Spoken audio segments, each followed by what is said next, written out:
Hello everyone. Thank you for being here today. My name is Afsan Chowdhury and I'm the co-founder of SkillCycle. And I'm Ajman Chowdhury, the CEO of SkillCycle. Together we created SkillCycle because we noticed how many talented students were excluded from today's learning just because they don't have the necessary credentials or they don't have the necessary resources.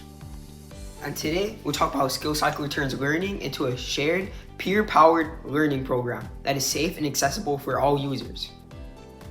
So, let's start off with a bigger question. Why is access to education so unequal? SkillCycle is a non-monetary, peer-powered platform built to expand access to education for underserved communities. We reimagine education, but not as something you could buy, but rather something you could grow with and contribute to. Across the globe, many students want to learn, but they can't due to financial barriers, credential requirements, and even institutional gatekeeping. Talent is everywhere, but opportunity isn't. Too often, access is dependent on income rather than actual ability. Now you can see why that's a global problem now, huh? Even in developed countries, many students lack proficient skills in math and reading. Now imagine life without a quadratic formula. The issue isn't a lack of potential, but it's rather personalized, scalable support. That's not there. So who's most impacted by this gap? As we know, these underserved communities are most impacted by this.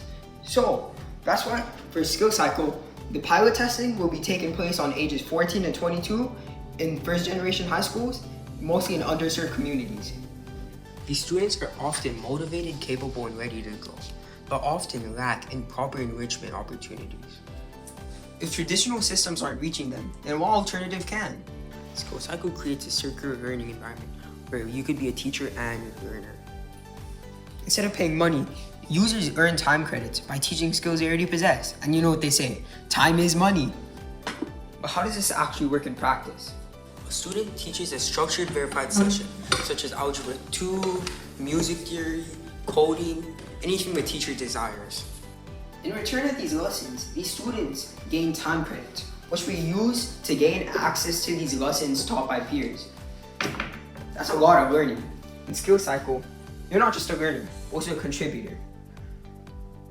Whenever you post a lesson, this gets posted to a whole SkillCycle platform, contributing to the SkillCycle.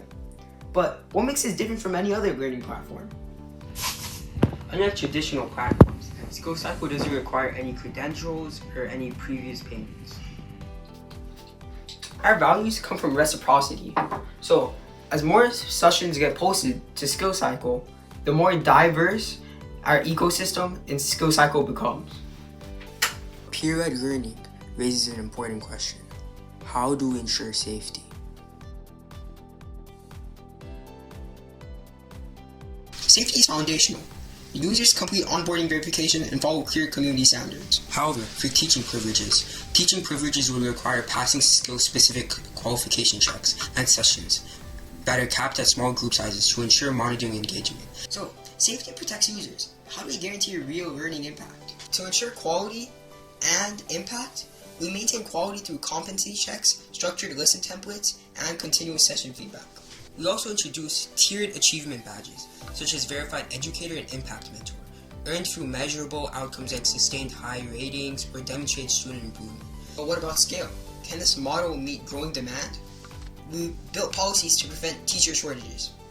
SkillCycle incentivizes teaching through recognition, progression, and leadership roles. So to prevent teacher shortages, these sessions are capped at a 1-to-5 ratio to a 1-to-10 ratio to preserve quality while expanding capacity through peer contribution. This will ensure that the teachers will be able to teach quality content to smaller groups of people to be able to have feedback from it. How do we check traction and validate our success? Well, we receive strong interest from peers and educators, confirming a clear problem to solution fit. And we're also prepared to pilot SkillCycle with a defined age group with a structured rollout plan. And how do we ensure that this remains a sustainable long term? SkillCycle, as it's for underserved communities, of course we would make it free. And sustainability comes from grants, partnerships with schools, and optional institutional subscriptions, without restricting access, of course.